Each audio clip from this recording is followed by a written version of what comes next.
बिस्मिल्लाहिर्रहमानिर्रहीम। Dear students, हमने कल जो टॉपिक कंटिन्यू करेंगे, कल वाला topic that is general properties of elements. General properties of alkali metals. अब जो ये general properties of alkali metals हैं, इनमें कल हमने प्रॉपर्टीज़ देखी। अब उसमें एक और नेक्स्ट जो प्रॉपर्टीज़ कुछ रह गई थी, उसमें एक है solubility and lattice energy. Solubility and lattice energy.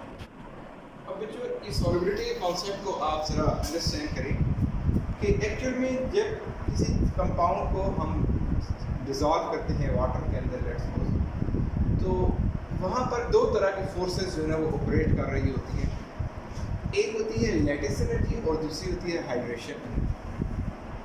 अब हाइड्रेशन एनर्जी कौन सी एनर्जी होती है कि हाइड्रेशन एनर्जी एक्चुअल में हम कहते हैं कि जो आपके उस कंपाउंड को वाटर के अंदर ऐड करें, तो उस वाटर के मॉलिक्यूल्स की और वो आयनिक कंपाउंड को जब वाटर में ऐड करेंगे तो उसके आयंस जो बनेंगे, तो उन आयंस की और वाटर के मॉलिक्यूल्स की आपस में जो अट्रैक्शन होती है, that is known as hydration energy.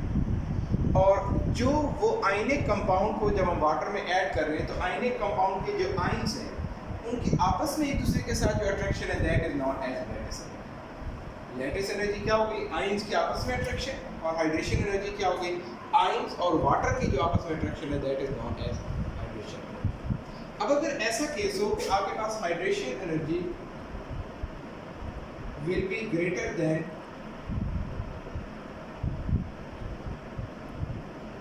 Lattice energy, क्या मतलब हुआ कि अगर हाइड्रेशन एनर्जी ज़्यादा हो लैटिस एनर्जी से, तो क्या होगा? आपके वो जो आयंस हैं उनकी वाटर के साथ अट्रैक्शन ज़्यादा होगी as compare to attraction with each other. आपका कंपाउंड है ना वो वाटर के अंदर सॉल्युबल होगा। और अगर ऐसा केस हो कि आपके पास जो हाइड्रेशन एनर्जी है that will be less than lattice energy, तो फिर बच्चों क्या होगा कि आपके जो आयंस हैं उनकी आपस में अट्रैक्शन जो है ना वो ज़्यादा होगी as compare to attraction with solvent. तो वो जो कंपाउंड होगा वो आपके पास क्या होगा? सॉल्वेंट। अब हम ये तो जनरल ट्रेंड हमने पढ़ लिया सॉल्युबिलिटी का। अब एक्चुअल में हम बात कर रहे हैं अल्कली मेटल्स की। तो अब जो अल्कली मेटल्स के जो कैटायंस प्रोड्यूस होंगे, ग्रुप 1A की हम बात कर रहे हैं, तो इसमें लिथियम है, सोडियम है, पोटाशियम, रुबीडियम, सीजियम और फ्रेंशियम। इन सब पर चार्ज जो है वो क्या होगा? +1। चार्ज +1 है और साइज इनके टॉप टू बॉटम क्या करते जा रहे हैं? इंक्रीज करते जा रहे हैं। अब हमारे पास ये जो हाइड्रेशन लैटिस एनर्जी है ना, ये एक्चुअली में किस चीज़ पर डिपेंड कर रही होती है? चार्ज डेंसिटी पे डिपेंड। और चार्ज डेंसिटी क्या है? Charge by size ratio. अब इनका साइज जो है ना वो ग्रेटर है, लेकिन चार्ज जो है वो क्या है? कम है। एज ए रिजल्ट इनकी चार्ज डेंसिटी क्या होगी? कम होगी। अगर चार्ज डेंसिटी कम होगी तो चार्ज डेंसिटी के कम होने की वजह से लैटिस एनर्जी वो भी क्या होगी? कम होगी। और अगर लैटिस एनर्जी कम होगी तो then that compound is soluble in water. तो इस वजह से ये जो अल्कली मेटल्स हैं, दे आर, इनके जो कैटायंस होंगे, they are soluble in water. Understand? Alkali metal cations है, अल्कली मेटल। तो that cations of alkali metals are soluble in water due to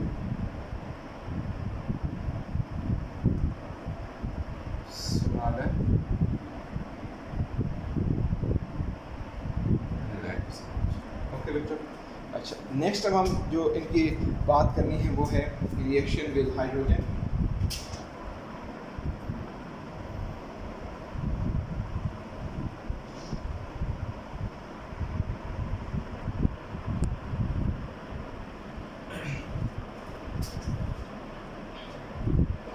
अब अब हाइड्रोजन के साथ जो अल्कली मेटल्स है ये रिएक्ट करके दे फॉर्म हाइड्राइड्स। अब लेट्स सपोज M कोई भी अल्कली मेटल है, when it react with hydrogen it form MH जो है जी आपके पास क्या होगा, अल्कली मेटल का हाइड्राइड होगा,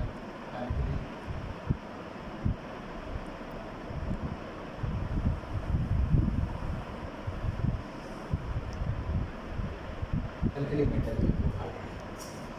अब इससे जो कहते हैं कि जो हमारे पास रिएक्शंस हैं, अब लेट्स सपोज आपके पास लिथियम है, लिथियम प्लस हाइड्रोजन, तो lithium hydride, sodium plus hydrogen, sodium hydride, potassium plus hydrogen, potassium hydride, lithium sodium potassium, rubidium hydride, और इसी तरह से सीजियम के साथ रिएक्शन करवाएंगे तो caesium plus hydrogen, caesium hydride, आगे इस तरह से फ्रिक्शन के साथ रिएक्शन करेंगे तो फ्रिक्शन हाइड्राइड आ जाएगा। इसमें बच्चों ये एंड वाले जो रुबिडियम और सीजियम की बात करते हैं, इनके रिएक्शन होंगे, ये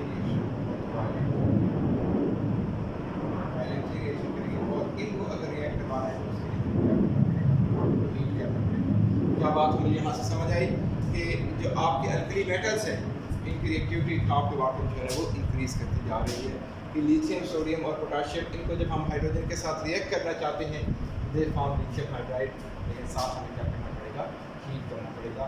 लेकिन जो रुबिडियम और सीजियम में इनकी रिएक्टिविटी ज़्यादा होती है, इनको बगैर हीट भी ही आपका रिएक्शन हो जाएगा, लेकिन और रिएक्शन बहुत वायलेंट होगा और उसे कंट्रोल करना आपके लिए क्या हो जाएगा, मुश्किल हो जाएगा। अब जो अगर लेट्स सपोज हम लिथियम हाइड्राइड है, इस लिथियम हाइड्राइड को वाटर के साथ ऐड करते हैं तो वाटर में ऐड करने से ये फॉर्म लिथियम हाइड्रोक्साइड और प्लस हाइड्रोजन। हमें क्या बात यहाँ पे समझ आई कि जो अल्कली मेटल के हाइड्राइड्स हैं they are basic in nature when they react with water, इन्होंने वाटर के साथ रिएक्ट करके इनमें एक बेस आपके पास जो है वो प्रोड्यूस करते हैं। नेक्स्ट में जो हमारे पास जो रिएक्शन है वो है रिएक्शन विद नाइट्रोजन।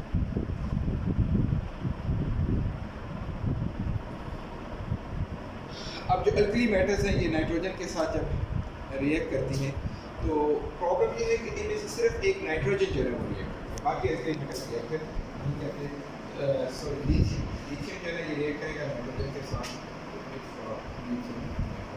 बाकी जो अल्कली मेटल्स हैं वो रिएक्ट नहीं करेंगे। नेक्स्ट जो है रिएक्शन विद कार्बन है, ये दोनों बातें हम उधर पढ़ गए हैं रेगुलर बिहेवियर ऑफ लिथियम में। तो कार्बन के साथ भी सिर्फ जो है वो लिथियम रिएक्ट करेगा, बाकी जो है वो अल्कली मेटल्स रिएक्ट नहीं करेंगे। Li और कार्बन लिथियम कार्बाइड बन जाएगा और लास्ट में जो इसका रिएक्शन है वो रिएक्शन विद हाइड्रोजन।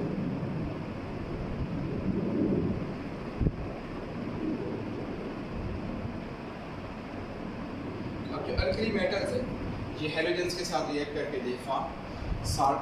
अब जो लेट्स सपोज आपके पास मेटल कौन से आ गए, सोडियम ये ये आपके पास अल्कली मेटल है, सोडियम क्या है, अल्कली मेटल है और इसको हैलोजन के साथ रिएक्ट करें, हैलोजन लेट्स सपोज आपके पास क्या आ गया, क्लोरीन, तो इट फॉर्म सोडियम क्लोराइड, ये सोडियम क्लोराइड आपके पास क्या आ जाएगा, साल्ट आ जाएगा। तो इनकी भी रिएक्टिविटी टूवर्ड हाइड्रोजन जो हैलोजन जो है ना वो टॉप टू बॉटम क्या करती जाएगी, इंक्रीज करती जाएगी। तो अब इस तरह से हमारा ये जो टॉपिक था general properties of alkali metals जो है वो ये कंप्लीट हुआ। नेक्स्ट हम इंशाल्लाह कल जो है वो अल्कलाइन अर्थ मेटल्स की जनरल प्रॉपर्टीज़ को डिस्कस करेंगे। ओके स्टूडेंट्स, इस टॉप में खुद से जो है वो कंसर्न करेंगे इंशाल्लाह। अल्लाह हाफिज़।